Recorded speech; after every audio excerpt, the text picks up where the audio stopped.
Tea with Miss P. Welcome back. We made it halfway through our book yesterday, so we're going to continue to read and hopefully get this done this week, because on Monday I'm going to start a new book by a different author, which is going to be super exciting. So let's recap what we read about yesterday. Yesterday we read about the giant peach that rolled and rolled and rolled and rolled and rolled and rolled all the way off the cliff and into the ocean. By the time James and the creatures realized that they were in the middle of the ocean, they couldn't see any land. They were really in the ocean.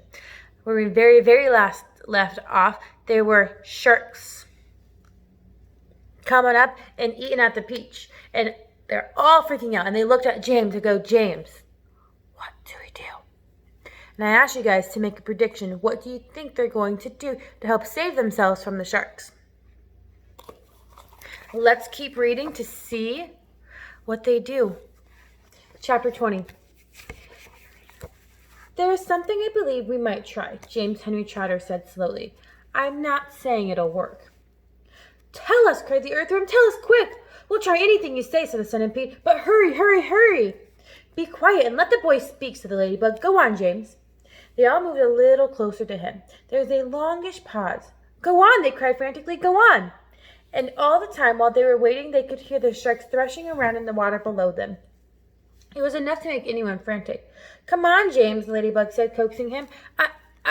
I'm afraid it's no good after all, James murmured, shaking his head. I'm terribly sorry. I forgot. We don't have any string. We would need hundreds of yards of string to make this work. What sort of string? Asked the old green grasshopper sharply. Any sort, just as so long that it's strong. But my dear boy, that's exactly what we do have. We've got all that you want. How? Where? The silkworm, cried the old green grasshopper. Didn't you ever notice the silkworm? She's still downstairs. She never moves. She just lies there sleeping all day long. But we could easily wake her up and make her spin. What about me, may I ask, said Miss Spider. I can spin just as well as any silkworm, and what's more, I can spin patterns. Well, can you make enough between you? Asked James. As much as you want. There's a silkworm. And quickly. Of course. And would it be strong? The strongest there is. It is as thick as your finger. But why? What are you going to do? I'm going to lift this peach clear out of the water, James announced firmly. You're mad, cried the earthworm. It's our only chance. That boy's crazy. He's joking. Go on, James, the ladybug said gently. How are you going to do it? Skyhooks, I suppose, jeered the centipede. Seagulls, James said calmly. The place is full of them. Look up there. They all looked up and saw a great mass of seagulls wheeling around and round in the sky. I'm going to take a long silk string, James went on, and I'm going to loop one end around the seagull's neck, and then I'm going to tie another one to the stem of the peach. He pointed at the peach stem, which was standing up like a short, thick mass in the middle of the deck. Then I'm going to get another seagull and do the same thing again, then another and another. Ridiculous, they shouted. Absurd. Poppycock, balderdash, madness. The old green grasshopper said, how can a few seagulls lift an enormous thing like this up to the air, and all of us as well? It'd take hundreds, thousands. There's no shortage of seagulls, James answered. Look for yourself. We'll probably need 400, 500, 600, maybe even 1,000. I don't know. I shall simply go on hooking them to the stem until they have enough to lift us. They'll be bound to lift us in the end. It's like a balloon. If you give something enough balloons to hold, really enough, then it goes up. And a seagull is far more lifting power than a balloon. If only we have time to do it. If only we're not sunk first by those awful sharks. You're absolutely off your head, said the earthworm. How on earth do you propose to get a loop of string around a seagull's neck? I suppose you're going to fly up there yourself and catch it. The boy's dotty, the centipede said. Let him finish, said the ladybug. Go on, James. How would you do it? With baits. Baits? What sort of bait? With a worm, of course. Seagulls love worms. Didn't you know that? And luckily for us, we have the biggest, fattest, pinkiest, juiciest earthworm in the world. You can stop right there, the earthworm said sharply. That's quite enough. Go on, said the others, beginning to grow anxious. Go on. The seagulls have already spotted him, James continued. That's why there's so many of them circling around. But they dared not come down here while the rest of us are standing here. So this is what... Stop, cried the earthworm. Stop. I won't do it. I won't have it. I refuse. I... Be quiet, said the centipede. Mind your own business. I like that. My dear earthworm, you're going to be eaten anyway, so what difference does it make if it's by a shark or a seagull? I won't do it. Why don't we hear what the plan is first, said the old green grasshopper. I don't give a hoot what the plan is, cried the earthworm. I'm not going to be pecked to death by a bunch of seagulls. You will be a martyr, said the centipede. I shall respect you for the rest of my life. So will I, said Miss Spider, and your name will be in all the newspapers. Earthworm gives life to save friends, but he won't have his life to give his life. James told him, now listen to me. This is what we'll do. Chapter 21. Why, it's absolutely brilliant, cried the old green grasshopper when James explained his plan. The boy's a genius, the centipede announced. Now I can keep my boots on after all. Oh, I shall be pecked to death, wailed the poor earthworm. Of course he won't. I know I will, I know. And I won't be able to see them coming because I have no eyes. James went over and put an arm gently around the earthworm's shoulder. I won't let them touch you, he said. I promise I won't, but you've got to hurry. Look down there. There were more sharks now than ever around the peach. The water was boiling with it. There must have been 90 or 100 at least. And to the travelers up on top, it was seemed as though the peach were sinking lower and lower into the water. Action stations, James announced. Jump to it. There's not a moment to lose. He was the captain now, and everyone knew it. They would do whatever he told them. All hands below deck except Earthworm, he ordered. Yes, yes, they said eagerly, and they scuttled into the tunnel entrance. Come on, let's hurry. And you, Centipede, James announced. Hop downstairs and get that silkworm to work at once. Tell her to spin as she has never spun before. Our lives depend on it, and the same applies to you, Miss Spider. Hurry on down. Start spinning. Chapter 22. In a few minutes, everything was ready. It was very quiet now on top of the peach. There was nobody in sight, nobody except the earthworm. One half of the earthworm, looking great, thick and juicy pink sausage, lay innocently in the sun for the seagulls to see. The other half was dangling down the tunnel. James crouched close beside the earthworm in the tunnel entrance, just below the surface, waiting for the seagull. He had to loop the silk of string in his hands. The old green grasshopper and the ladybug were further down the tunnel, holding on to the earthworm's tail, getting ready to pull him quickly out of danger as soon as James gave the word.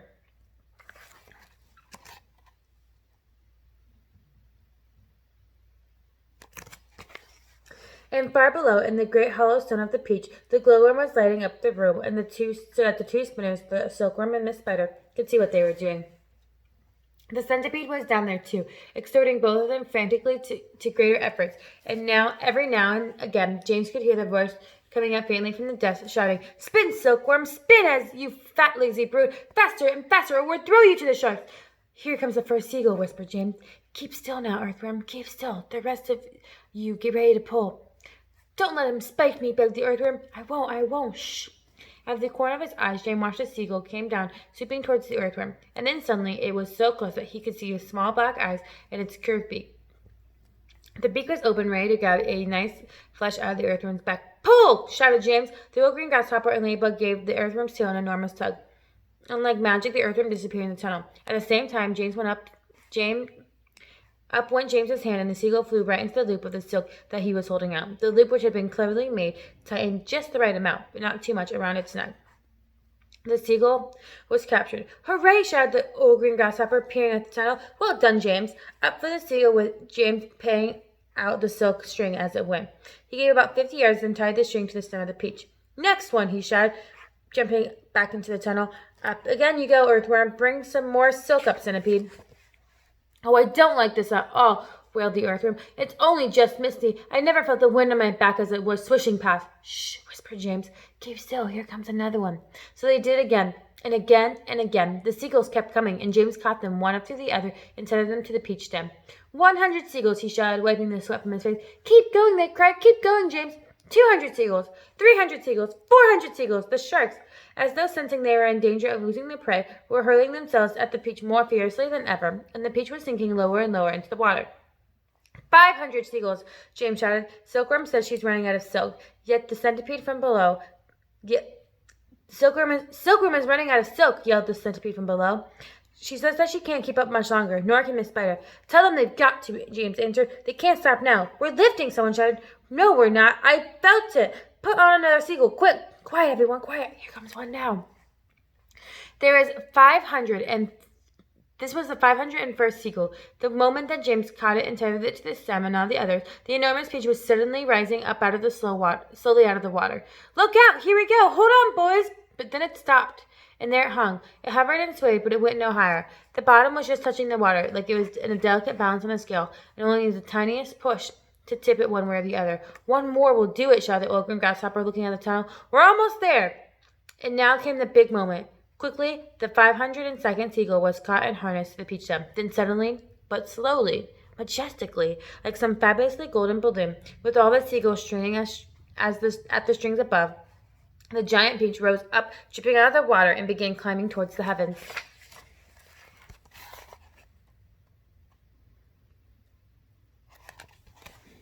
Chapter 23. In a flash, everybody was on top. "Oh, isn't it beautiful?" they cried. "What a marvelous feeling!" "Goodbye, sharks. Oh, boy, this is the way to travel." Miss Spider, who was literally squealing with excitement, grabbed the centipede by the waist, and the two of them started dancing around and around the peach stem together. The earthworm stood up on his tail and did sort of a wiggle joy all by himself. The old green grasshopper, who kept hopping higher and higher in the air, the ladybug, rushed over, shook James warmly by the hand. The glowworm, who at the best of times was very shy and silent creature, sat glowing with pleasure near the tunnel entrance. Even the silkworm, looking white and thin, completely exhausted, kept creeping out of the tunnel to watch the miraculous ascent. Up and up they went, and soon they were as high as the top of the church steeple above the ocean. "I'm a bit worried about the peach," James said to the others as soon as all the dancing and shouting had stopped. "I wonder how much damage the sharks could have done underneath it. It's quite impossible to tell from up here." "Why don't I go over to the side and make an inspection?" Miss Spider said. "There'll be no trouble, I assure you." And without waiting for an answer, she quickly produced a length of silk thread and attached it to the end of the peach stem. "I'll be back in a jiffy," she said, and she walked calmly over to the edge of the peach and jumped off, paying out the thread behind her as she fell.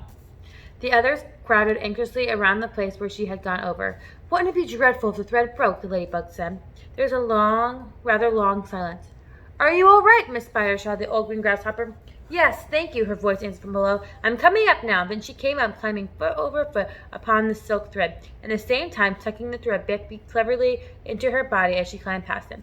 "Isn't it awful?" they asked her. "Is it all eaten away? Are there great holes in it everywhere?" Miss Spider clambered back onto the deck with a pleased but rather puzzled look on her face. "You won't believe it, but there's actually hardly any damage down there at all. The peach is almost untouched. There are just a few tiny pieces out of it here and there, but nothing more." "You must be mistaken," James told her. "Of course she's mistaken," the centipede said. "I promise you I'm not," Miss Spider answered. "But there are hundreds of sharks around us. They churn the water into the froth.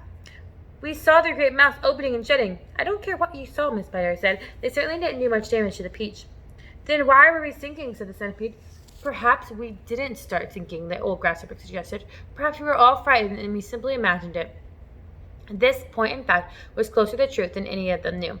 A shark, you see, had an extremely long, sharp nose, and its mouth set very awkwardly underneath the face and a long way back. It makes it more or less impossible for it to get its teeth into a vast, smooth, curving surface, such as the side of a peach. Even if a creature turns onto its back, it still can't do it, because the nose always gets in the way. If you have ever seen a small dog trying to get its teeth into an enormous ball, you might be able to imagine roughly how it is with the sharks and the peach. "It must have been some kind of magic," the ladybug said. "The holes must have healed themselves up." "Oh, look, there's a ship below us," shouted James. Everybody rushed to the side and peered over. None of them had seen the ship before. "It looks like a big one. It's got 3 funnels. You can even see people on the decks. Let's wave at them. Do you think they can see us?" Neither James nor his friend nor the others knew it, but the ship was now passing beneath was actually the Queen Mary, sailing out of the English Channel on her way to America. And on the bridge of the Queen Mary was the astonished captain, with a group of his officers, all gaping at the great round ball hovering overhead. "I don't like it," the captain said. "Nor do I," said the first officer. "Do you think it's following us?" said the second officer. "I tell you I don't like it," muttered the captain.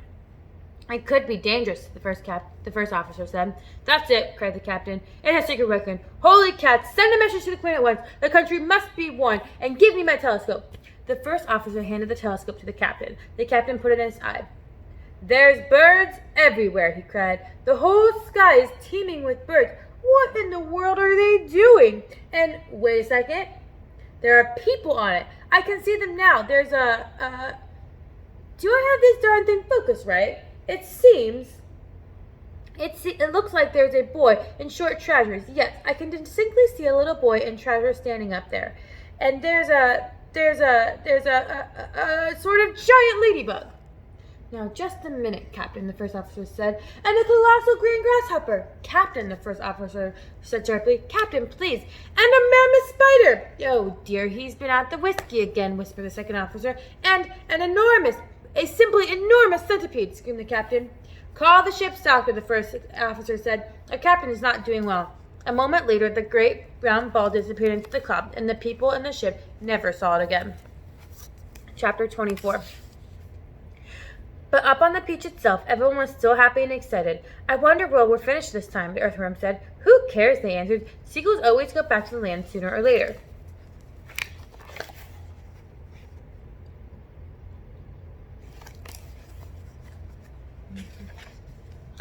Up they went. High above the highest clouds, the beach swayed gently from side to side as it floated along. Wouldn't this be perfect for a little music? The ladybug said. How about it, old grasshopper? With pleasure, my dear lady, said the old green grasshopper, answered, bowing at the waist. Oh, hooray! He's going to play for us, they cried, and immediately the whole company sat themselves down in a circle around the old green grass musician. And the concert began. From the moment that the first note was struck, the audience became completely spellbound. And as for James, he had never heard such beautiful music as this. In the garden at home, in the summer evenings, he had listened many times to the sound of the grasshoppers chirping in the grass, and he had always liked the noise they had made. But this was a different kind of noise altogether. This was real music, chords, harmonies, tunes, and all the rest of it.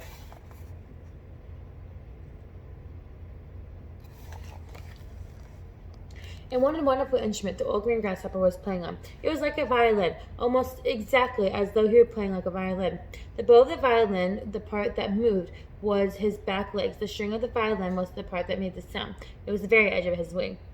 He was using only the top of his back leg, the thigh, and he was stroking it up and down against the edge of his wing with incredible skill, sometimes slowly, sometimes fast, but always with the same easy flowing action. It was precisely the way a clever violinist would have used his bow, and the music came pouring out and filled the whole blue sky around them with magic melodies. When the first part was finished, everyone clapped madly, and Miss Spider stood up and shouted, Bravo! Encore! Give us some more! Did you like that, James? The old green grasshopper asked, smiling at the small boy. Oh, I loved it, James answered. It was beautiful. It was as though you had a real violin in your hands. A real violin, the old green grasshopper cried. Good heavens, I like that, my dear boy. I am a real violin. It is part of my own body.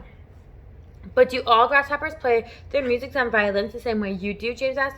No, he answered, not all. But if you want to know, I happen to be a short-horned grasshopper. I have two short feelers coming out of my head. Can you see them? There they are. They are quite short, aren't they? That's why they call me Shorthorn.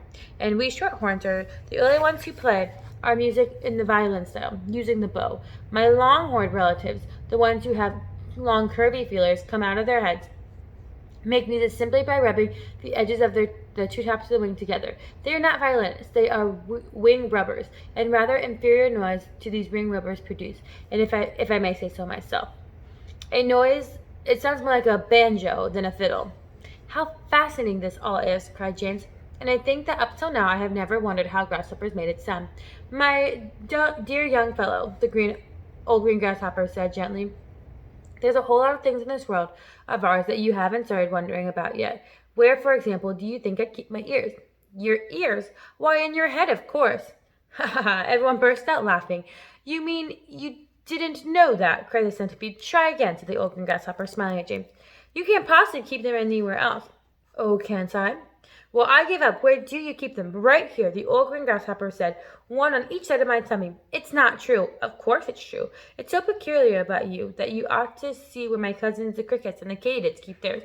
Where do they keep theirs? In their legs. One in each front leg, just below the knee. You mean you didn't know that either? The centipede said scornfully. You're joking, James said. Nobody could possibly have ears in his legs. Why not? Because that's ridiculous, that's why. You know what I think is ridiculous, said the centipede, grinning away as usual. I don't mean to be rude, but I think it is ridiculous to have ears on the side of one's head. It certainly looks ridiculous. You ought to take a peek in the mirror sometimes and see for yourself. Pest, cried the earthworm. Why must you always be rude and rambunctious to everyone? You ought to apologize to James at once. Chapter 25. James didn't want the earthworm and centipede to get into another argument, so he said quickly to the earthworm, Tell me, do you play any kind of music? No, but I do other things, some of which are quite extraordinary, said the earthworm, brightening. Such as what? Asked James. Well, the earthworm said, next time you stand in a field or in a garden, look around you and just remember that every grain of soil upon the surface of land, every tiny bit of soil that you see, has actually passed through the body of an earthworm during the last few years. Isn't that wonderful? It's not possible, said James. My dear boy, it's a fact. You mean you actually swallow soil? Like mad, the earthworm said proudly. In one end and out the other. But what's the point? What do you mean, what's the point? Why do you do it? We do it for farmers. It makes the soil nice and light and crumbly so that things will grow well in it. If you really want to know, farmers couldn't do it without us. We are essential. We are vital. It is only natural that the farmers should love us. He loves us even more, I believe, than he loves the ladybug. The ladybug, said James, turning to her. Do they love you too? I am told that they do, the ladybug answered modestly, blushing all over. In fact, I understand in some places that farmers love us so much that they go out and buy live ladybugs by the sackful and take them home and set them free in their fields. They are very pleased when they have lots of ladybugs in their fields. But why? James asked. Because we gobble up all the nasty little insects that are gobbling up the farmers' crops. It helps enormously, and we ourselves aren't charged a penny for our service. I think you're wonderful, James told her. Can I ask you a special question? Please do. Well, is it really true how to tell and how old a ladybug is by counting her spots? Oh no, that's just a children's story, the ladybug said. We never change our spots. Some of us, of course, are born with more spots than others, but we never change them. The number of spots that a ladybug has is simply a way of showing which branch of the family she belongs to. I, for example, as you can see, am a 9-spotted ladybug. I am very lucky. It is a fine thing to be. Indeed it is, said James, gazing at the beautiful scarlet shell with 9 black dots on it. On the other hand, the ladybug went on, some of my less fortunate relatives have no more than 2 spots altogether in the shell. Can you imagine? They're called 2-spotted ladybugs, and they are common and ill-mannered they are, I regret to say. And then, of course, you have the 5-spotted ladybugs as well. They are much nicer than the 2-spotted ones, although I find myself to be a trifle too saucy for my taste. But they are all of them loved? Said James. Yes, the ladybug answered quietly. They are all of them loved.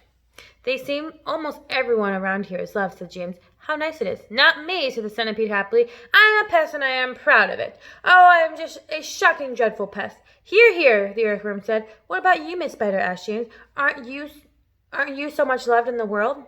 Alas, no, Miss Spider answered, sighing long and loud. I am not loved at all, and yet I do nothing but good. All day long I catch flies and mosquitoes in my webs. I am a decent person. I know you are, said James. It is very unfair the way we spiders are treated, Miss Spider went on. Why, only last week your horrible Aunt Sponge flushed my poor dear father down a plug hole in the bathtub. Oh, how awful, cried James. And I watched the whole thing from the corner up in the ceiling, Miss Spider murmured. It was ghastly. We never saw him again. A large tear rolled down her cheek and fell with a splash on the floor. But is it not very unlucky to kill a spider? James inquired, looking around at the others. Of course it's unlucky to kill a spider, shouted the centipede. It's about the unluckiest thing anyone can do. Look at what happened to Aunt Sponge after she had done that. Bump, and we felt it, didn't we, as the peach went over her. Oh, what a lovely bump that must have been for you, Miss Spider. It was very satisfactory, Miss Spider answered. Will you sing us a song about it, please? So the centipede did. Aunt Sponge was terrifically fat and tremendously flabby at that. Her tummy and waist were as soggy as paste and was worse in the place where she sat. She said, I must make myself fat. I must make myself sleek as a cat. I shall do it with dinner. I shall make myself thinner. But along came a peach, oh, a beautiful peach, and made her far thinner than that. That was very nice, Miss Spider said. Now sing one about Aunt Spiker. With pleasure, the centipede answered, grinning. Aunt Spiker was thin as a wire, and as dry as a bone, only drier. She was so long and thin, if you carried her in, you could use her for poking the fire. I must do something quickly, she frowned. I want fat, I want pound upon pound. I must eat lots and lots of marshmallows and chocolates till I start bulging out all around. Ah, yes, she announced, I have sworn that I will alter my figure by dawn. I cried the peach with a snigger. I'll alter your figure, and ironed her out on the lawn. Everybody clapped and called out for more songs from the centipede, who at once launched into his favorite song of all. Once upon a time, when pigs were swine, and monkeys chewed tobacco, and hens took snuff, they make themselves tough, and the ducks said quack, quack, quacko, the porcupines drank fairy wines, and the goats ate tapioca. and my mother, Hubbard, got stuck in the... Look out, centipede! Cried James. Look out! Chapter 26. The centipede, who began dancing wildly around the deck during the song, had suddenly gone too close to the downward curve of the peach. For the 3 awful seconds, he stood teetering on the brink, swinging his leg frantically in circles in every effort to stop himself from falling backwards into space.